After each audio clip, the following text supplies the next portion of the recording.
Inaasang gawin tila hindi mamatay-matay ang mga tinuguriang salot na talahid ng lipunan. Linggo-linggo man ipakita ang pinagiting na kampanyang kontra droga, marami pa rin ang walang kadala-dala. Pero hindi pahuhuli ang mga tagapagpatupad ng batas sa kanilang mga masamang gawa. Kaya naman ang anumang pagtatangkang buhayin ang pilit na pinapatay na kalakalan ng ilegal na droga, tutundukan ng paisa-isa hanggang mawakasan ang problema. Sa pamagitan ng text message, isang sumbong ang natanggap ng Anti-Drug Council of Pasig o ADCO. First, naka-receive kami ng isang text. Meron daw maraming nagbibenta ng droga sa Pineda. Ayon sa di nagpakilalang informante, malakas ang bentahan ng pinagbabawal na droga sa barangay Pineda, lungsod ng Pasig. At para kumpirmahin ang alingas-ngas na ito, nagpakawala ng kanilang mga tao ang operatiba ng ADCO. Ang misyong alamin kung sino-sino ang hinihinalang malalaking tulak sa lugar. Nakipag-ugnayan ang kanilang grupo sa Philippine Drug Enforcement Agency o PIDEA. Hindi nagtagal, lumutang ang pangalan ng mag-asawang Darwin at Sunshine De Leon bilang mga target na tulak sa kanilang lugar. Yung apelido nila kilala sa Barangay Pineda, De Leon family. Darwin De Leon at yung asawa niya tinuturo na isa sa pinakamalakas magtulak sa Barangay Pineda. Marami silang tauhan. Shabu. Wala pong oras. Umaga hanggang hating gabi.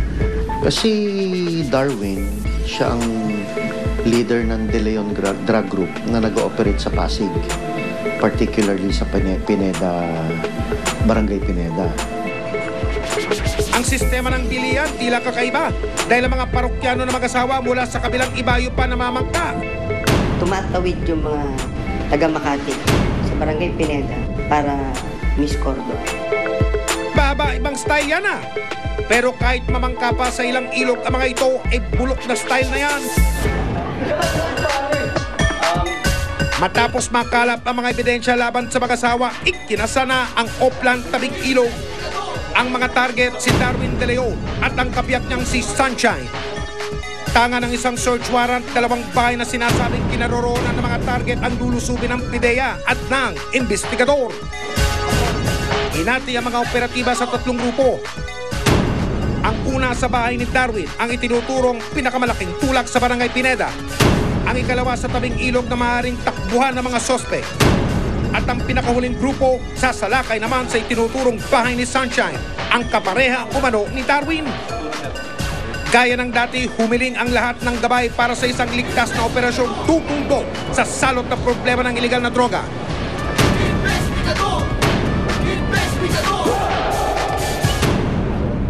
Nang handa na ang bawat pangkat, tumulak na ang mga operatiba patungo sa target area.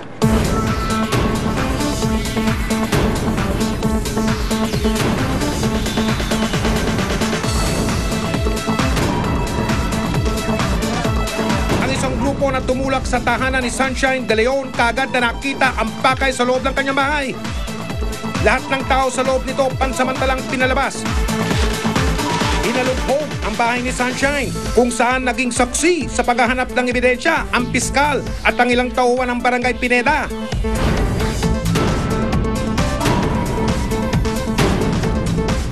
Natakpuan ang isang bag na nakabaloob sa mga nakatiklop pang damit. Laking gulat ng mga operatiba nang tumampad ang dalawang pakete ng pinagbabawal na shabu kasama nito.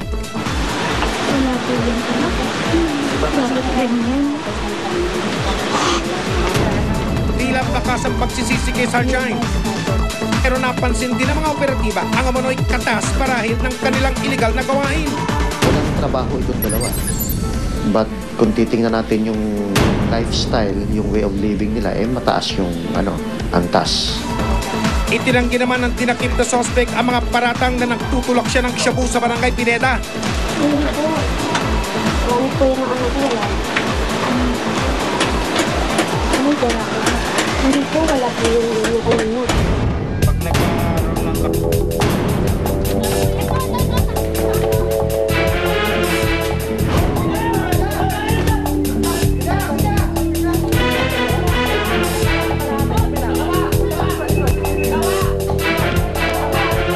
pagdating naman ng mga operatiba sa inuwi ang bahay ni Darwin, pawang pamilya lang niya ang naabutan namin. Teka po,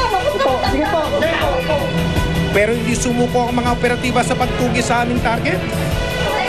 Hinalughob ang bawat kanto at sulok na maaari niyang paglusutan. Hindi rin pinalagpas ang bubungan ng bahay kung saan posible siyang makasipwa. Hindi ko po alam.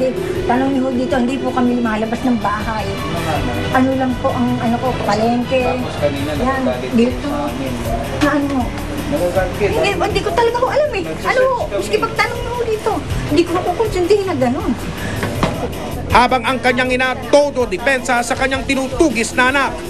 Hindi ko po alam yun kung saan po dahil hindi ko naman ako sa gano'n eh. Sabihin sa inyo, Manang, yung galaw ng anak namin. Ay, kaya nga po, hindi ko po nga po alam na gano'n. Naku po inay, alam niyo po ba talaga ang ginagawa ng inyong panganay? Sa huli, di gumang mahuli ng mga operatiba si Darwin na kumpiska sa isang kwarto ng bahay ang isang pakete ng hinihinalang shabu. At sa ilalim naman ng kama, nakita ang isang lalagyan na naglalaman ng timbangan na hinihinala namang gamit sa pagtatarya ng iligal na droga. May ilan pang parapinalya o gamit na nakuha ang mga operatiba. Sa tulong ng impormasyon na pinarating sa kanila, sinikap pa rin hanapin si Darwin sa area. Pero tila mailap talaga at hindi na siya makita. Nandun po siya, nakaalis lang po. Nakaalis siya, dala-dala yung kotse.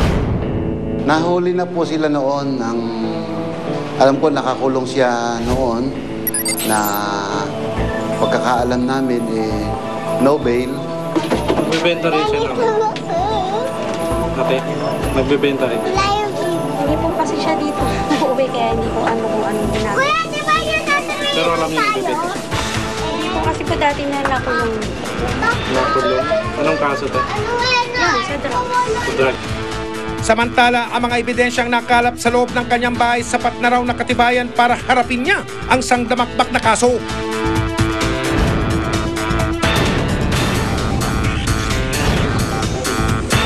Pansamantala munang mananatili si Sunshine sa loob ng kulungan para harapin ang mga isasampang formal na kaso. Kinasuhan natin siya ng Section 11, Article 2 of Republic Act 9165. Ito yung possession. Ang penalty dito, dun sa amount ng shabu na nakuha, ay ranging from 20 years and 1 day to life imprisonment. And a fine ranging from 400,000 pesos to 500,000 pesos. Hindi pa raw rito nagtatapos ang kampanya ng iligal na droga sa lungsod ng Pasig. Kaya't panawagan ng mga otoridad isumbong sa kanila ang mga promotor ng masamang bisyo. Piso lang po ang text, ibigay niyo po kung ano yung nangyayari sa inyong lugar. Lalo na po kung may nakikita kayo ng mga taong nagbebenta, i-text niyo lang po sa Pasig Text Hotline. Hanggat may anomalya, hanggat may napi, patuloy tayong umaksyon kaya makipagtulungan po kayo sa investigador, ang mga abusado at ang mga manloloko.